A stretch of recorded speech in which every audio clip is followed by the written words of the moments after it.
County, and on this beautiful day, we've driven out between Hardin and Brewers, just off Kentucky Highway 80, and we're visiting Miss Mary Heist.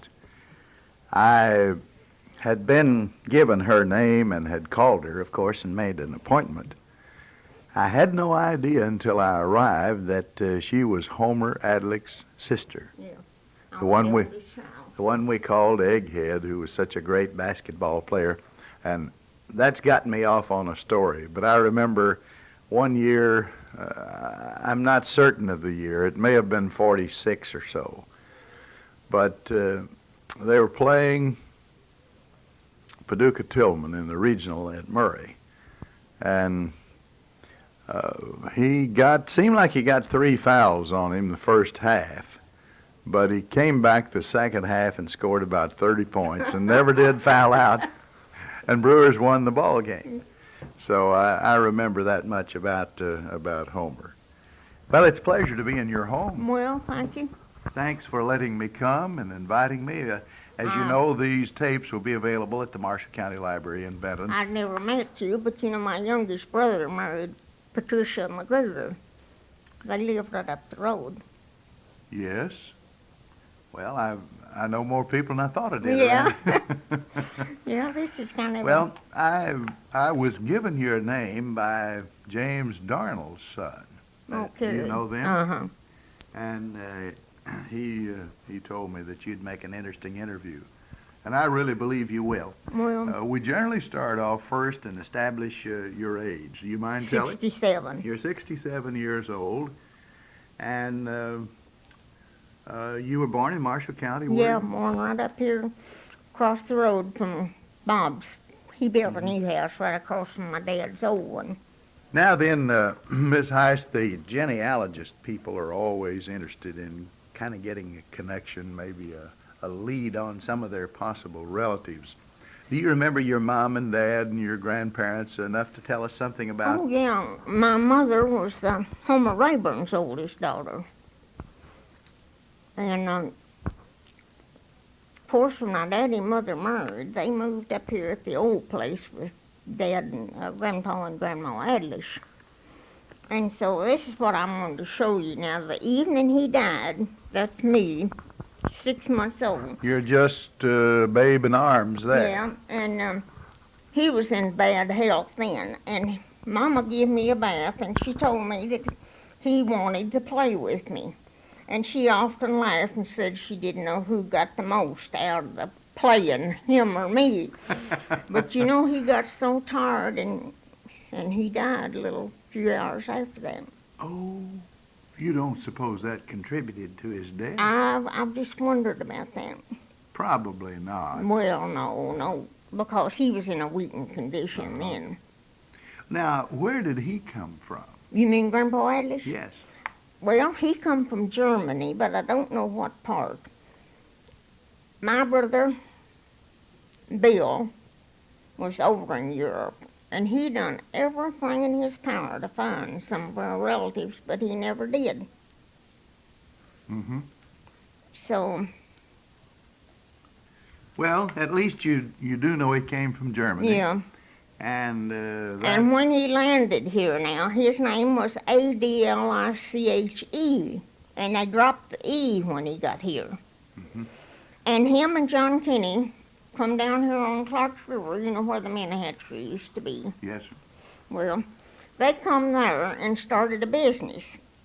Now, I suppose John Kinney was making caskets and furniture, but my granddad was blacksmithing. Mm-hmm. And that was in 61. And in 67, he married my grandma, and she was an orphan. There were 7 of the children, and she had it pretty rough. When her mother and father died, well, the relatives had to take them in and just raise them the best way they could. Mm-hmm.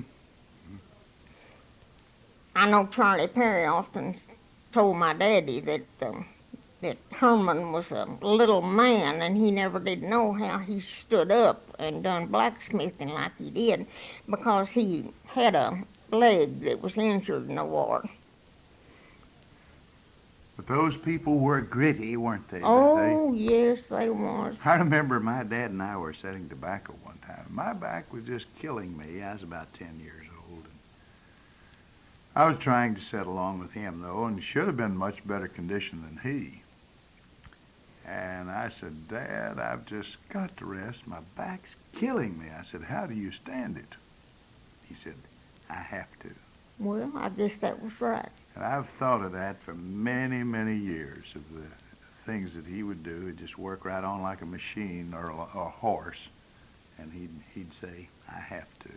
Well, now, my dad was the same way. Of course, we raised all of our wheat and corn, and he had orchards all over this place up here. And of course, we always had fresh fruit in the winter. Mm-hmm. He had sweet potatoes and orange potatoes and a few kegs of persimmon beer. Well, I hadn't thought of that in a long time. Well, that but- was pretty good, wasn't it? Oh, they made persimmon beer, and let's see, they made elderberry Yeah. wine, I remember.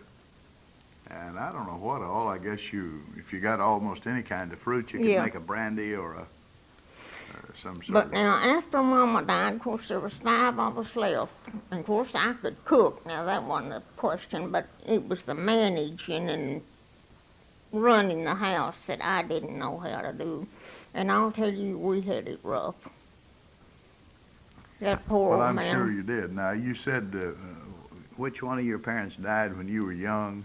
My mother. Your mother. Uh-huh. Now, that's really a blow to. Oh, you just never quit certain. Now, you were born in Marshall County. Yeah, right up the road You lived here. on a farm. Uh-huh. I was born and raised right where my daddy was and my grandmother.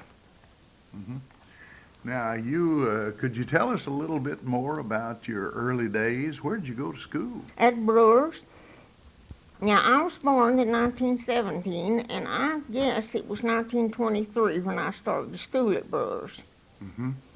And, of course, that was the year that the old schoolhouse burned down. And we finished that year, at the Brewers Methodist Church in that old, just a board Yes, sir. church. And the wasp was just, they was just flying everywhere. And we get them wasps and pull their stingers out and stick them to kids, and they would scream and holler. Oh, Lord, that was the time. Well, believe it or not, in a almost brand new building, the Fine Arts Building at Murray State, that thing is covered in wasps now, Well. just the way the old schoolhouses were, with a wasp nest and the dirt daubers Yeah. and so on. We have 100 of them in a classroom almost every day when you try to teach in warm weather. And we walked to school, as I told you, on this old gravel road.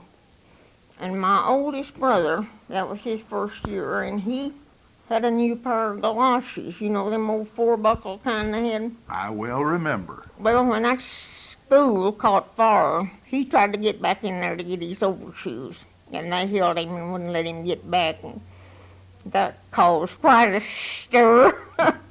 They was trying to keep all the kids out, and him up.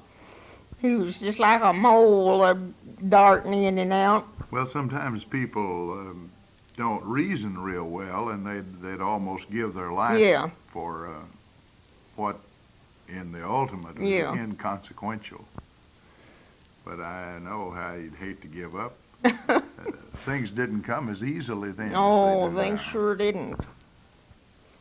Well, anything else you can remember about? Do you remember anything about who some of your teachers were? Oh, yeah. Mildred Ivy was my first, Mildred Hoover was my first teacher. I know her. Yeah. And then, what a letdown that next year was when Leela Green come on the scene. Oh, me. That almost turned me against school. And let's see, my third teacher, that was Martha Chester, Homer's sister, Martha Yes. Lyles. I went to school with a girl named Martha Brooks Chester, but I suspect she's a younger And that's Guy's. guy's daughter. Oh, yeah. Yes. Uh-huh. Well, When they came back, they built Brewers big enough for a high school. Oh, didn't yeah. And we had a gym. they? Yes. And that was really something then because they was playing out on the ground. I can remember going out there, and of course, when Hardin and Brewers played, it was always a battle. Oh, yeah. And we went out there one night, and it was a red hot game, but something happened. They had a light plant, a Delco, and it stopped for some reason. I don't know whether it ran out of gas or what, but anyway, all the lights went out. Oh, and they had to stop and work around for a while to get the lights back on. But you know, when they installed that was terrific, wasn't it? Oh, it was. We was really up in the money then. Sure. Because at my home at that time, we just had kerosene lights. Well, we did too. And I know we bought our first car. See, they finished this road over here in 34, and I guess we got that car in 34, maybe 35. Mm-hmm. That was an amazing accomplishment to get an automobile back then. Oh, it really was. And occasionally we'd get to ride with our neighbors. Now, I didn't have a car till 37, and there were no school buses, and I bought that to drive to high school. Well. Gave $35 for it.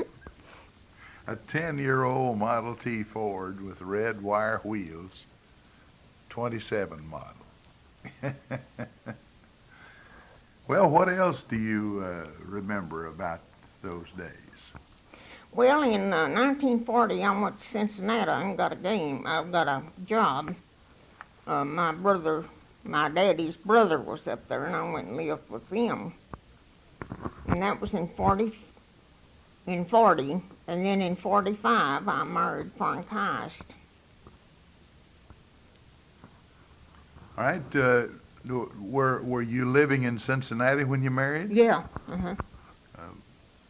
What was his occupation? Millwright. A millwright. Yeah. Did you have any children? No. Had no children. Well, you certainly have a lovely home here. Did Mr. Heist live so that you two could retire together? Or? You know, Leota Rudolph, well, she's been working on these family trees, and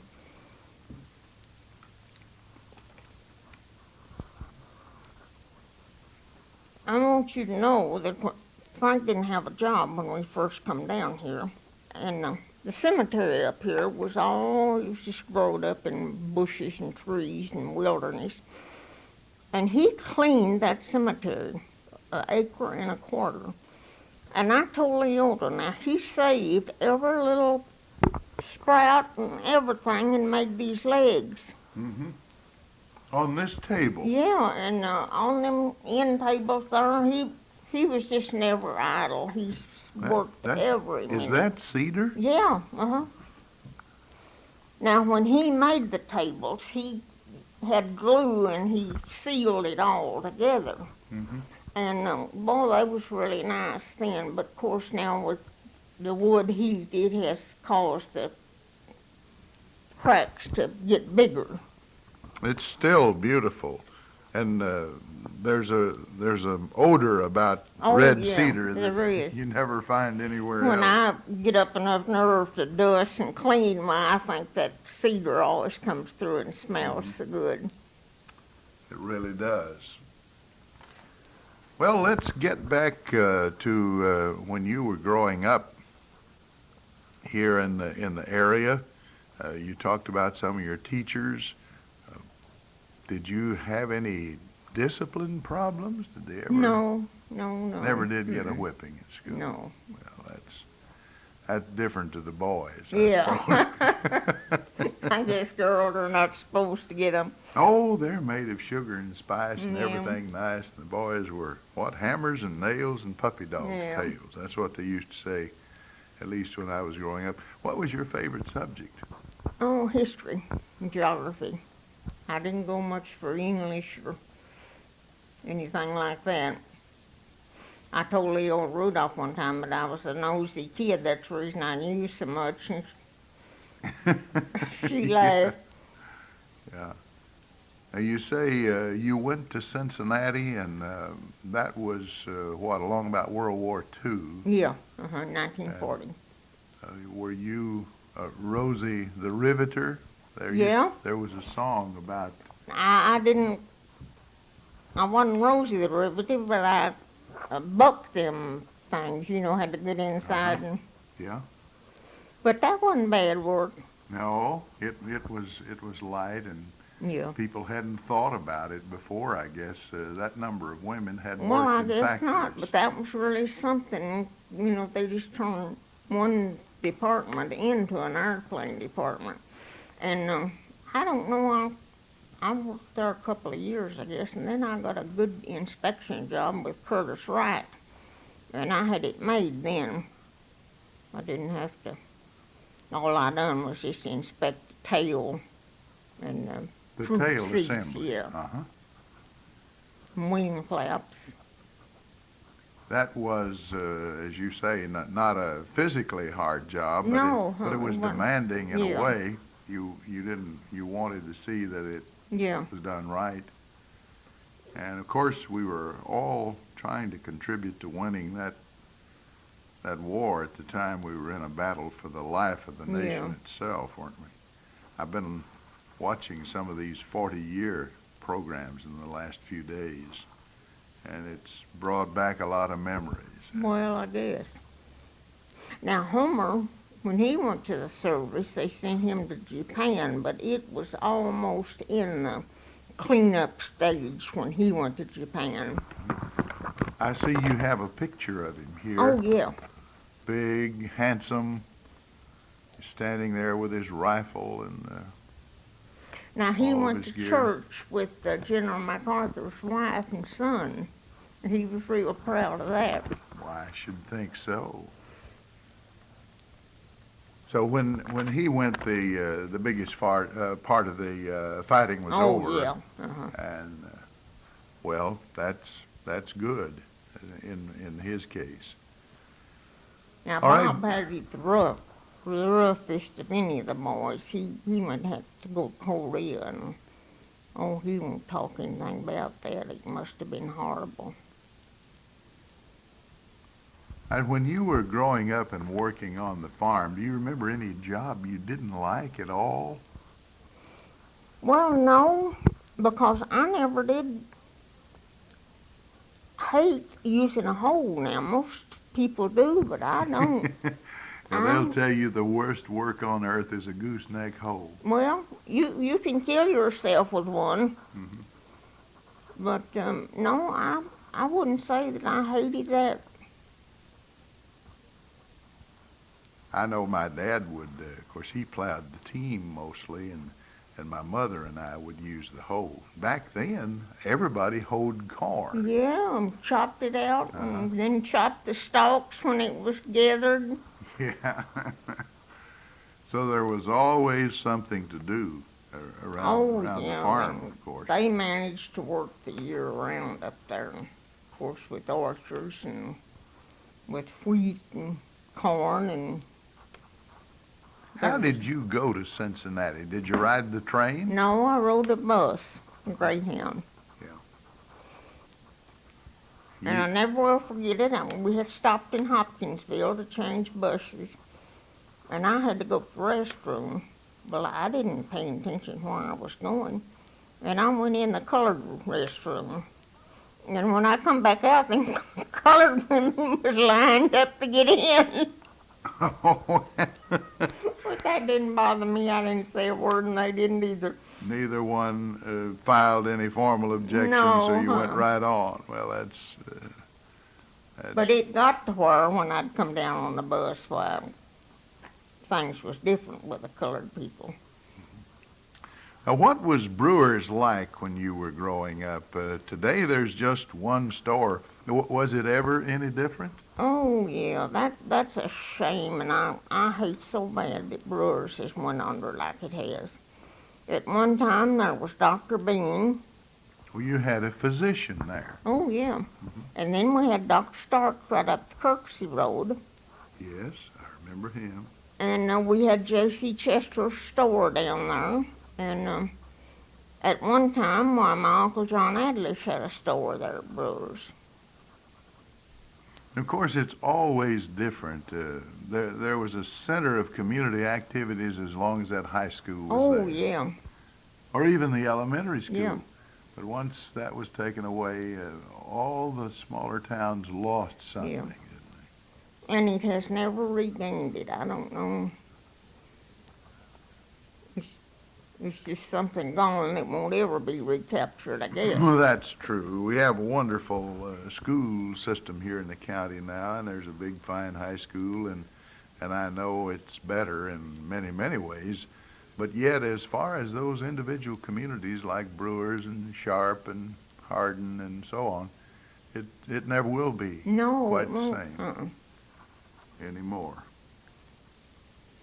But you was talking about my teachers. I went to Holland Rose and Galen Lamb and Galen Lamb. Now, I hadn't thought of that name in a while. Now, you know he married Thelma Lyles. Yes, I had forgotten that. Now, did he go east somewhere in Virginia, maybe? Yeah, or West Virginia one. Virginia, West Virginia. And I know I saw him several years ago. He'd come back home to Murray and visited the Rotary Club. And we had a long talk. Yeah. But I hadn't thought of him in years at that time, and I really hadn't thought of him a great deal since. Well, now, I always liked Holland Rose for a teacher, of course. Some people didn't, but now he was a gentleman. He taught then before he ever became superintendent. Oh, yeah. Uh-huh.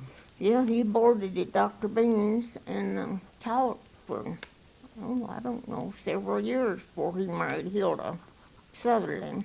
Uh-huh. Could you tell us anything about you remember, were you ever interested in politics? Oh, yeah. I know I got a call, it's been several years ago. Frank worked for GAF at Calvert City. And I've even forgot who was running, but anyway, seemed like his Coy Brooks Creason called me and wanted me to be the chairman of Marshall County. And I was getting all steamed up to do it. I thought I had enough Judge Rayburn in me that that appealed to me.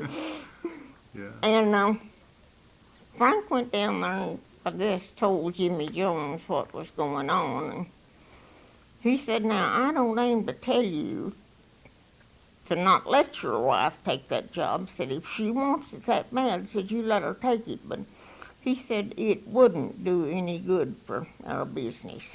So I just let that drop. Uh-huh. But now Frank didn't mind me taking it. He just... Did you ever, do you remember who you first voted for in the governor's campaign or any of those? No, I don't. I suppose There was Happy Chandler and... you can always remember Happy, Yeah. and of course Franklin D. Roosevelt on the presidential side was... But I don't remember who I Back in voted those for the early first days. time. I know when it got to where I could use that little stamper, you know. I don't know, I thought I was doing more damage that way. I don't reckon I was. You remember your first radio? Oh, yeah. What were some of the programs that you liked back in the early days? Well, at that time, Ray Charles was popular, and I really did like him. I don't know, he had such a soothing Voice? Yeah. You like singing, I take it. Oh, yeah. Of course, Bob's just an old country musician, and Yeah. he sings all them old songs, Marty Robbins. And What about life as you remember growing up do you think has changed the most? Oh, I don't know. When I was up there raising them boys, we had to wash on an old washboard. Wash them underwear and overalls. And I'll tell you, you don't know how I appreciate that automatic washer. Yeah. A lot of Ruby Luther, her dad died a few weeks ago, and she stayed several nights here with me. And we was talking about the good old days. I said, well, now, they can just all have the good old days that want them. I don't want any more of them. She said, no, I don't either. She said, I remember us getting up before daylight and going to the tobacco patch. She said, we'd cut that tobacco, we'd put it on sticks, and then we'd take it to the barn. And she said, I'll tell you, at night I'd be nearly dead. I said, well, I know what you're talking about. Yeah. Now, that was nigger work. Well, morning came awfully soon. Oh, it did. And those old muscles were still sore. Yeah, I tell you, those days were not so terribly pleasant. I remember when they were talking about getting the REA line to come through. Of course, electricity made country living different. Oh, yeah. The only thing that ever did, actually. You couldn't have running water without it, or more or less you couldn't. I suppose it could have been done with a gasoline engine, Yeah. maybe. But anyway, we didn't do it. And my mother said, well, Ray said, the only thing I'd like to have would be an iron. Now, she had ironed with these, what I call sad irons. Yeah. You remember those things? Yeah. One of them, black. yeah, cast iron. One of them weighed 7 pounds and one weighed 8. I still have those.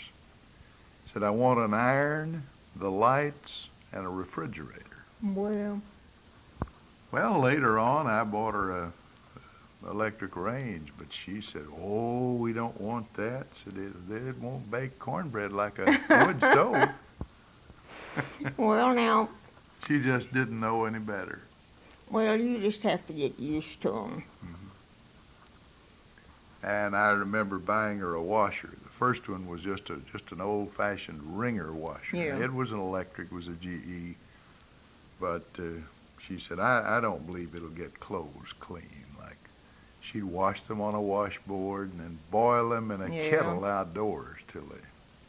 Now, they were white with Oh, yeah. Grandma's lye soap, I remember, but you talk about work. Mhm. I tell you, it was just work from sun up till sundown. Yeah. Do you have any last thing that you'd like to say here? We're getting down to about the last minute. If you have anything you want to put on, why, I wish you would. Well, nothing, only, I don't know how Grandpa Adlish met my grandmother, because she was born and raised up here at this old house. And they got married in '67, and he bought this land from whoever was administrator over her mother and daddy's business. Mhm. And as far as I know, they had a good life together. And even though he came from Germany and she came from Marshall County, I but don't think there was ever any problem. She was just such an easygoing, patient, relaxed person that I think anybody could have got along with her. well, it's been a real pleasure for me to talk to you, Miss Heist. Well, how would I guess we've used up our time? about run out unless you've got, do you No, have some other item here you'd like to make sure we get on?